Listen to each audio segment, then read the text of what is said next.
Of you, welcome back to my channel. मैं आज आप लोगों के लिए लेकर आ चुकी हूँ एक कलेक्टिव रीडिंग जिसका टॉपिक रहने वाला है कि ईश्वर आपको क्या संदेश देना चाहते हैं, क्या गाइडेंस है आपके लिए।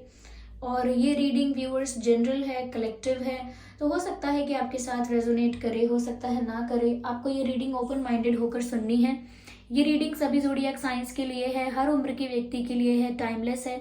जब भी आप इस वीडियो को देख रहे हैं, जब भी आप इस वीडियो तक पहुंचे हैं, यह आपके साथ तभी रेजोनेट करेगा क्योंकि जब भी आपको जिस गाइडेंस की ज़रूरत होती है तभी आप उस रीडिंग तक पहुंचते हैं या तभी वो रीडिंग आप तक पहुंचती है। इसीलिए ये टाइमलेस होती है। ओके, जब भी आप इसे देख रहे हैं इसमें आपके लिए कोई ना कोई मैसेज ज़रूर होगा। ओके व्यूवर्स, अगर आप ड्रीम टैरो चैनल पर पहली बार आए हैं और आपने अब तक सब्सक्राइब नहीं किया तो मैं आपसे रिक्वेस्ट करना चाहूँगी, सब्सक्राइब ज़रूर करें और बेल आइकन को प्रेस करना ना भूलें ताकि जब भी मैं कोई वीडियो लेकर आऊँ सबसे पहले वो आप तक पहुँच सके।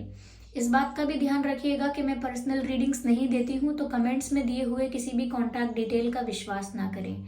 आइए चलिए रीडिंग स्टार्ट करते हैं, ज़्यादा समय व्यर्थ नहीं करते हैं आपका। देखते हैं कि ईश्वर आपको क्या गाइड करना चाहते हैं, डिवाइन स्पिरिट्स आपको क्या गाइड करना चाहते हैं। Okay, let's see. ये है व्यूअर्स ड्रैगन ओरेकल डेक। हम इसको यूज करेंगे और देखेंगे कि ईश्वर का, डिवाइन स्पिरिट्स का क्या संदेश है आपके लिए।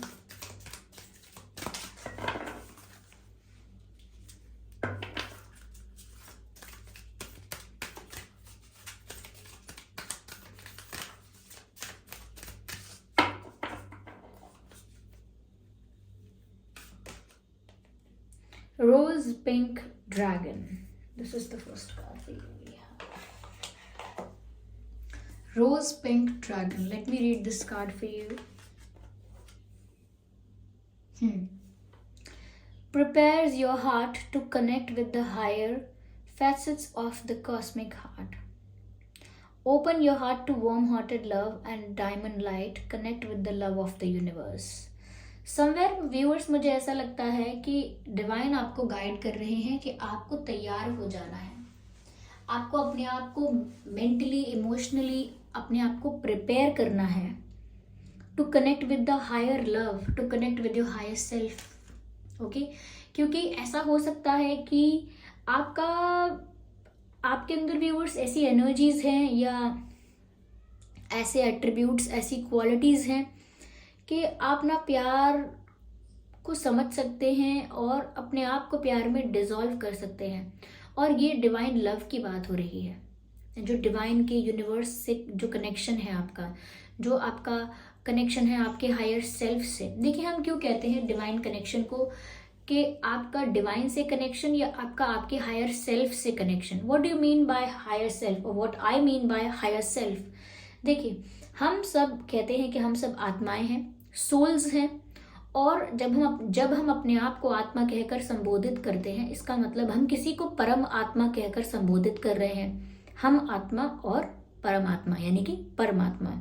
तो जब हम कहते हैं कि हाँ, इस आत्मा का परमात्मा से मेल, उसी को हम कहते हैं हायर सेल्फ के साथ, अपनी ही हायर सेल्फ के साथ कनेक्ट करना, अपनी ही हायर सेल्फ के साथ यूनियन में आना। यानी कि अपनी ही आत्मा जब परम आत्मा के साथ यूनियन में आ जाए तो वो उसी को कहते हैं हायर सेल्फ के साथ कनेक्ट करना।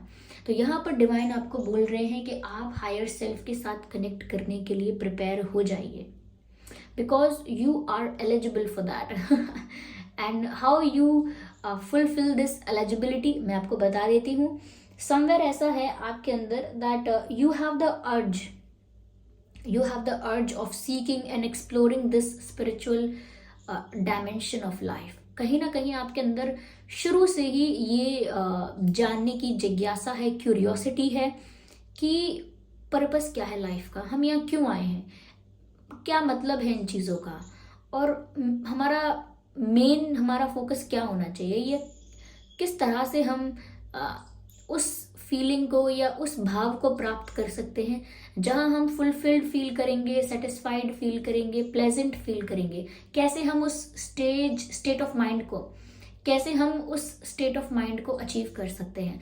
बचपन से ही उस तरफ आपका, बचपन तो खैर ज़्यादा बोल दिया मैंने, टीनेज से ही आपका जो ध्यान है वो उस तरफ आकर्षित रहा है। अगर ज़्यादा नॉलेज भी नहीं होगी तो क्यूरियोसिटी होगी। Okay, a natural curiosity was always there. Okay, a natural curiosity was always there. इसीलिए यहाँ पर ये जो रोज पिंक ड्रैगन है, ओके, ये आपको हेल्प कर रहा है, प्रिपेयर कर रहा है to connect with the higher self. कहीं ना कहीं आपको मैसेज दे रहा है कि आप अपने हार्ट को प्रिपेयर कर लीजिए, अपने हार्ट को, अपने दिल को तैयार कर लीजिए हायर सेल्फ के साथ कनेक्ट करने के लिए, यानी अपनी आत्मा को तैयार कर लीजिए परमात्मा के साथ कनेक्ट करने के लिए। और ऐसा नहीं है कि कभी भी ये कनेक्शन टूटता है, ये कनेक्शन टूट नहीं सकता क्योंकि हम उसी का अंश हैं, लेकिन ये वीक हो जाता है। और ये वीक क्यों होता है? हमारी लाइफस्टाइल कितनी ज़्यादा तामसिक हो जाती है उस पर डिपेंड करता है। लाइफ का तामसिक होना या सात्विक होना, आप समझते हैं ये सब, कि हम क्या खाते हैं, क्या पीते हैं, कैसा हमारा आचरण है, कैसी हमारी संगत है, और सबसे मेन बात कैसा हमारा मन है, हमारा चित्त कैसा है, हमारा मन कैसा है, उस पर डिपेंड करता है कि हम अपनी एनर्जीज को, अपना जो फ्रीक्वेंसी लेवल है, हमारी जो वाइब्रेशनल फ्रीक्वेंसीज होती हैं, उनको ब्लॉक कर रहे हैं या फ्री कर रहे हैं और ज़्यादा ओपन कर रहे हैं। तो यूजुअली हमसे मना किया जाता है, जब हम स्पिरिचुअल जर्नी में होते हैं हमसे कहते हैं ये मत खाइए, अवॉइड कीजिए नॉनवेज को भी, या अल्कोहल कंजम्पशन को भी थोड़ा अवॉइड करने के लिए कहा जाता है, किसी को हर्ट मत कीजिए, don't do this, don't do that, stuff like that, ऐसा कहा जाता है। ठीक है, तो ऐसा इसीलिए हमें गाइड किया जाता है क्योंकि कुछ ऐसी चीज़ें हैं जो तामसिक होती हैं अपने ही नेचर में। ओके, अल्कोहल इज तामसिक, okay, in its own nature. तो जब वो तामसिक चीज़ें हमारे अंदर जाती हैं तो कहीं ना कहीं वो हमारी जो वाइब्रेशनल फ्रीक्वेंसी होती है उसको वीक करती हैं, ब्लॉक करती हैं, और तभी जो हमारी कनेक्टिविटी है वो थोड़ी हम लूज महसूस करते हैं। और जब वो कनेक्टिविटी लूज होती है तब डिस्ट्रैक्शंस भी होते हैं, और दुख आने पर समझ नहीं आता कि हम जाएं कहाँ, यहाँ वहाँ भागे फिरते हैं। तो वो इसी कारण होता है क्योंकि कनेक्टिविटी वीक होती है। ओके, फेथ भी कमज़ोर हो चुका होता है। तो कहीं ना कहीं यहाँ पर आपको बोल रहे हैं आप प्रिपेयर हो जाइए, you are ready for that union. Okay, तो आप बहुत स्पिरिचुअल हैं, बहुत मेडिटेटिव होंगे, आपका बहुत विश्वास होगा, और ये बहुत अच्छी बात है, आप राइट डायरेक्शन में ही जा रहे हैं। आपको गाइड किया जा रहा है, go in that direction. Open your heart to warm hearted love and diamond light. what is the meaning of diamond light here? Diamond light, जैसे हीरे की रोशनी या हीरे की चमक क्या है? देखिए, जैसे आपने कभी टीवी सीरियल्स में देखा होगा। देखिए, मैं ऐसे ही उदाहरण देकर आपको समझा पाऊंगी और कैसे समझा सकती हूँ। ओके, आपने टीवी सीरियल्स में में देखा होगा कि जब भी किसी देवी देवता या किसी परम आत्मा का चित्र दिखाते हैं, किसी भगवान का, किसी ईश्वरी रूपी शक्ति का, देवी रूप का किसी का ऐसा चित्र दिखाते हैं, तो उनके पीछे हमेशा रोशनी होती है, लाइट। ओके, हमेशा एक बहुत रोशनी प्रकट होती है, और उस रोशनी में चेहरा दिखता है उस ईश्वर का। हमेशा उनके पीछे बहुत लाइट लगाते हैं। जो निर्देशक होता है, यानी कि डायरेक्टर जो होता है, वो यह दिखाने की और यह दर्शाने की कोशिश कर रहा होता है कि ये जो रोशनी पीछे से दिख रही है, ये बता रही है कि इस इंसान के अंदर वो लाइट है, इस इंसान के अंदर यानी कि ये जो शक्ति है, इसके अंदर वो विजडम है, इसके अंदर वो नॉलेज है, इसके अंदर वो पावर है, इसके अंदर वो डिविनिटी है। तो वो कैसे दिखाएगा? बोलकर तो बताएगा नहीं कि यहाँ पर 4 लोग खड़े हुए हैं और इन चारों में से ये जो है वो ईश्वर है, ऐसे नहीं बता सकते हैं। जो ईश्वरी शक्ति है या जो दैवीय शक्ति है, जो डिविनिटी है, वो अपने आप उभर कर आती है।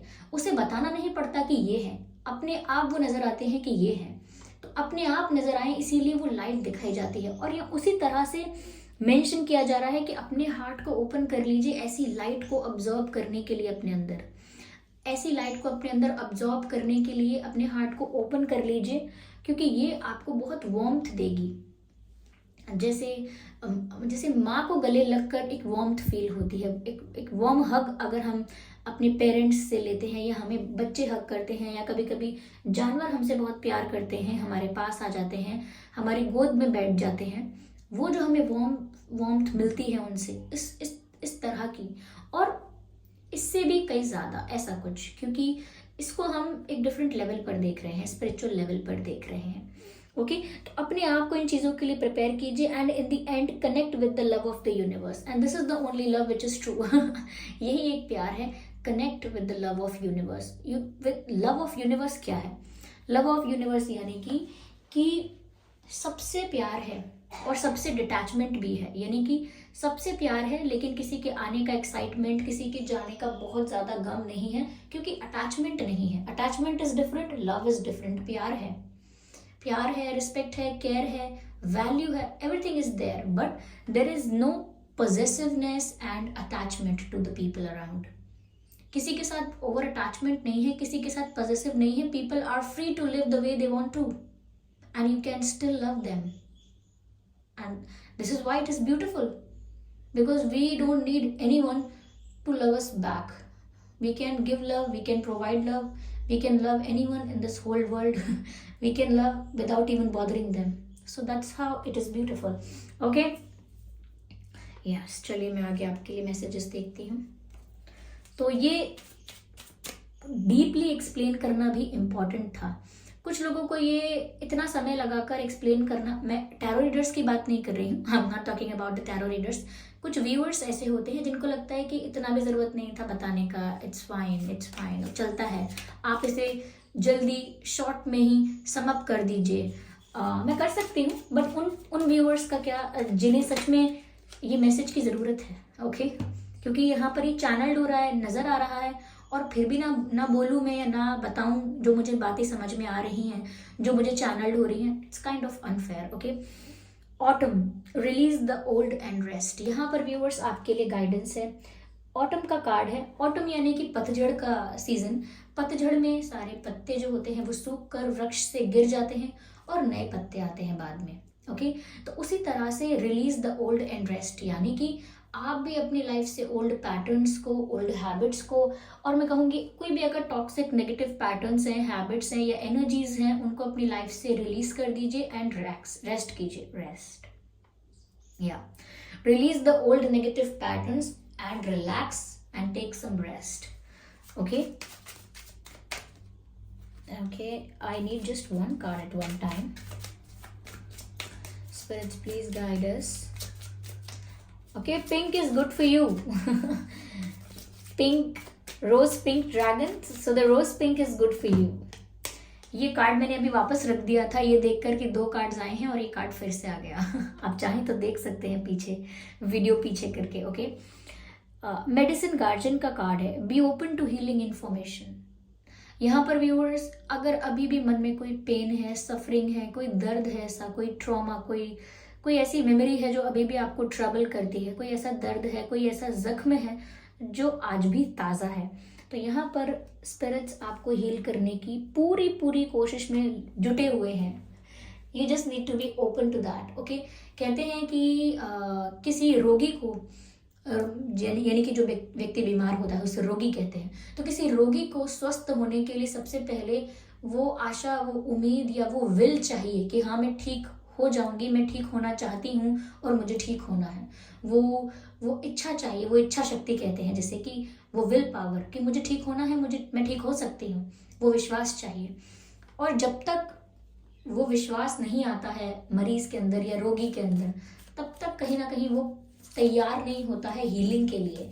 तो कहीं ना कहीं हीलिंग के लिए रेडी होना is a part of healing. Okay, healing के लिए तैयार होना भी एक हीलिंग का ही पार्ट है। अब अगर किसी को फीवर आया है, अब उसको डॉक्टर ने इंजेक्शन लेने के लिए बोला है, लेकिन वो इंजेक्शन लेने के लिए या दवाई लेने के लिए, मेडिसिन लेने के लिए तैयार ही ना हो कि मुझे नहीं जाना है डॉक्टर के पास, मुझे नहीं खानी है दवाई, तो फिर वो हीलिंग स्टार्ट ही नहीं हुई है वहाँ से। ओके, वो शुरू ही नहीं हुई है अभी। तो अपने आप को अगर हील करना चाहते हैं तो पहले हीलिंग के लिए अपने आप को ओपन भी करना पड़ेगा, तैयार होना पड़ेगा कि नहीं मुझे अपने आप को ठीक करना है, कैसे भी करना है, बताइए मुझे क्या क्या करना होगा, किस डॉक्टर के पास जाना होगा, क्या चेकअप कराना होगा, मैं तैयार हूँ। इसी तरीके की विल पावर या इच्छा शक्ति चाहिए अपने आप को हील करने के लिए, फिर चाहे लाइफ में किसी भी एरिया में आपको अपने आप को हील करना हो। और ये भी हो सकता है व्यूअर्स, किसी की अगर तबीयत खराब थी, कुछ ऐसा था, तो वो लोग भी जल्दी ही हील होने वाले हैं। Just prepare, be prepared. ये रीडिंग ज्यादातर आपको प्रिपरेशंस करने के लिए बोल रही है। Release the old and rest and prepare for the next. Wow wow ये राइम कर रहा है चलिए, I am just going to take the last card. Not this deck. I'm guided to take another deck. And which is the deck? We have this deck here. And let's shuffle it and let's see what Divine has to say to you. Okay, so let's see this card. Okay. Ask your angels. काफ़ी दिन से मुझे ये card काफ़ी reading में common नज़र आता है, काफ़ी रीडिंग्स में ये कार्ड बार बार आ रहा है। Ask your angels, ask your angels. किस तरह का कंफ्यूजन है व्यूअर्स आपके मन में, किस तरह का डाउट है, किस तरह के क्वेश्चंस हैं आपके मन में। आप मेडिटेट कीजिए, ध्यान लगाने सच में बैठिए। ध्यान लगाना सिर्फ स्पिरिचुअल बातें नहीं है, ध्यान लगाना पड़ता है। ओके और कई लोग मुझे बोलते हैं मैम यस हमने ध्यान लगाने की कोशिश की, वी ट्राइड मेडिटेशन, लेकिन ना बहुत सारे विचार आते हैं हमारे मन में, अलग अलग तरह के थॉट्स आते हैं। तो मैं आपको 2 ट्रिक्स बता देती हूँ कि जब आप ध्यान लगाएंगे तो आपके मन में कोई ऐसे विचार नहीं आएंगे और आप इजीली विचारहीन हो पाएंगे, यानी कि 0 थॉट पर पहुंच पाएंगे थोड़ी देर के लिए, थोड़े समय के लिए। तो पहली जो एक ट्रिक है वो एक ट्रिक है, सिर्फ वो कोई तरीका नहीं है, अच्छा वो एक राइट वे नहीं है, बस वो एक ट्रिक है जो बिगिनर्स यूज कर लेते हैं, but this is not the right way. वो ट्रिक ऐसी है कि अगर आप ध्यान लगाने बैठते हैं और आपके मन में कई सारे विचार आते हैं, बहुत सारे विचार आते हैं, विचार्स, is that even a word, बहुत सारे विचार आते हैं, ओके, मेनी थॉट्स, और आप उन्हें कंट्रोल करने की कोशिश करते हैं। पहले आप ऐसा कर सकते हैं कि जब वो विचार आते हैं तो 1 बाय 1 आप उन्हें अपने दिमाग में आने दें, कंसिडर करें, ठीक है अब मैं इसके बारे में सोचती हूँ, अब मैं इसके बारे में सोच रहा हूँ, अब मैं उसके बारे में सोच रहा हूँ, और अब ये सोच रहा हूँ। और जैसे ही एक एक करके आप उन थॉट्स को कंसिडर करते जाएंगे, विटनेस करते जाएंगे, उसके बाद आप ये सोचिए अपने ही मन में कि अब मुझे क्या सोचना चाहिए, व्हाट्स नेक्स्ट, अब अगला विचार मेरे मन में क्या आना चाहिए। और जब तक आप उस अगले विचार का इंतजार करते रहेंगे तब तक आपका माइंड ब्लैंक रहेगा, खाली रहेगा, विचारहीन रहेगा, ट्राइड एंड टेस्टेड। ओके मैं भी कभी बिगिनिंग कर रही थी मेडिटेट करने में, तो मैंने ट्रिक को बहुत यूज़ किया है, लेकिन मैं कभी भी नहीं कहूँगी कि ये एक बहुत अच्छा तरीका है। हाँ हम शुरुआत कर सकते हैं, शुरुआती तौर पर ठीक है कि आप सब सारे थॉट्स को अलाउ करें, कंसिडर करें, विटनेस करें, फिर कहें अगला विचार क्या होना चाहिए और अगले विचार का इंतजार करें। जब तक अगले विचार का इंतजार करेंगे, अनटिल अनलेस आपके दिमाग में कोई अगला विचार आएगा, उसके बीच का जो समय है आपका माइंड खाली रहेगा, ब्लैंक रहेगा। You can meditate at that time, वहाँ वो राइट टाइम है फोकस करने का, कंसंट्रेशन करने का, ओके अपने माइंड को ब्लैंक करने का।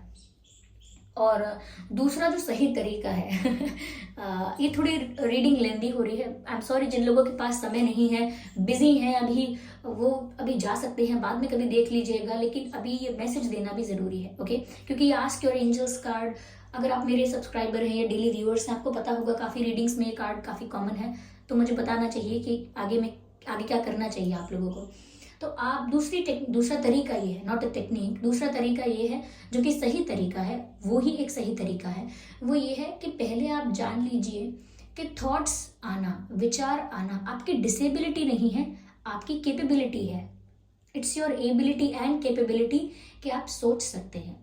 देखिए हम सोच सकते हैं, हमारे दिमाग में विचार आ सकते हैं, हम इमेजिन कर सकते हैं, कुछ भी सोच सकते हैं, एक ही समय पर बहुत ज़्यादा सोच सकते हैं, तो ये तो हमारी क्वालिटी है, ये हमारी डिसेबिलिटी नहीं है जो हम इसे रोकने की और ख़त्म करने की कोशिश करें। तो हमें इसके साथ वैसे ही डील करना चाहिए जैसे हम क्वालिटीज़ के साथ डील करते हैं, जैसे हम अपनी कैपेबिलिटीज़ के साथ डील करते हैं, कैसे, उन्हें अलाउ करके। जब भी हमारे अंदर कोई कैपेबिलिटी होती है, कोई पावर होती है, कोई गुण होता है, तो हम उसे अपने अंदर अलाउ करते हैं, रिस्ट्रिक्ट नहीं करते। बस वही आपको विचारों के साथ करना है ध्यान लगाते वक्त, कि अपने विचारों को रिस्ट्रिक्ट नहीं करना है, अलाउ करना है। This is the thing that you need to do. आपको अलाउ करना है अपने थॉट्स को कि ठीक है अब जो विचार आते हैं, अब मैं उन्हें एक गंगा के प्रभाव की तरह बहने दूंगा, बहने दूंगी। आते रहें, कितने विचार आ सकते हैं, आने दीजिए, आने दीजिए। Let's first allow them. अब हम मेडिटेट करने बैठे हैं तो चलिए पहले जो विचारों का ये जो बाढ़ आ रही है ये आने देते हैं। तो अलाउ कीजिए, पहले जितने आते हैं विचार आने दीजिए, आने दीजिए। और अपने मन में भी कहिए ठीक है और आने दो, और आने दो। अब क्या विचार आ रहा है, ठीक है ये आ रहा है, वो आ रहा है, आने दीजिए, आने दीजिए। और आफ्टर 1 मिनट और आफ्टर सम सेकेंड्स और आफ्टर 2 मिनट्स, ज़्यादा समय नहीं, कुछ ही समय में आपको रियलाइज होगा कि आपका दिमाग अब शांत हो गया है और खाली हो गया है, क्योंकि आपने रोकने की कोशिश नहीं की, अलाउ किया। तो ये तो हमने पढ़ा भी है, ओके, हम जानते हैं ये सब चीज़ें। जितना ज़्यादा रोकेंगे, रिस्ट्रिक्ट करेंगे, उतने ही प्रेशर से हमारे ऊपर वो दोबारा आएगा। लेकिन जितना ज़्यादा हम अलाउ करेंगे उतना ही धीरे धीरे धीरे धीरे वो स्लो हो जाएगा, और स्लो हो जाएगा, फिर धीरे धीरे खत्म हो जाएगा, रुक जाएगा, तब दिमाग शांत हो जाएगा। This is the right way. जो दूसरा बताया मैंने वो सही तरीका है, लेकिन कभी कभी लोग इस सही तरीका फॉलो करने में गलतियां करते हैं, इसीलिए ट्रिक भी यूज करते हैं जो मैंने पहले बताई थी। ओके व्यूअर्स, तो यहाँ पर ये मैसेजेस हैं आप लोगों के लिए। आई होप ये रीडिंग आपके लिए हेल्पफुल रही है। अगर 1% भी रिलेटेबल रही है तो कमेंट करके ज़रूर बताएं। वीडियो को लाइक करना बिल्कुल ना भूलें, सब्सक्राइब करें ड्रीम टैरो चैनल को और बन जाएं हमारी छोटी सी फैमिली का हिस्सा। ओके, और कमेंट करके बताएं रीडिंग कैसी लगी है, क्या थोड़ी बहुत भी हेल्पफुल रही है, मुझे जानकर बहुत खुशी होगी। मैं अपना सौभाग्य समझूंगी कि अगर ये रीडिंग आप में से किसी की थोड़ी सी भी सहायता कर पाती है तो। धन्यवाद, अपना कीमती वक्त देने के लिए आपका बहुत बहुत शुक्रिया। चलिए फिर मिलते हैं किसी और रीडिंग में। ओके, तब तक के लिए bye bye family, bye bye angels, love you all, bye bye.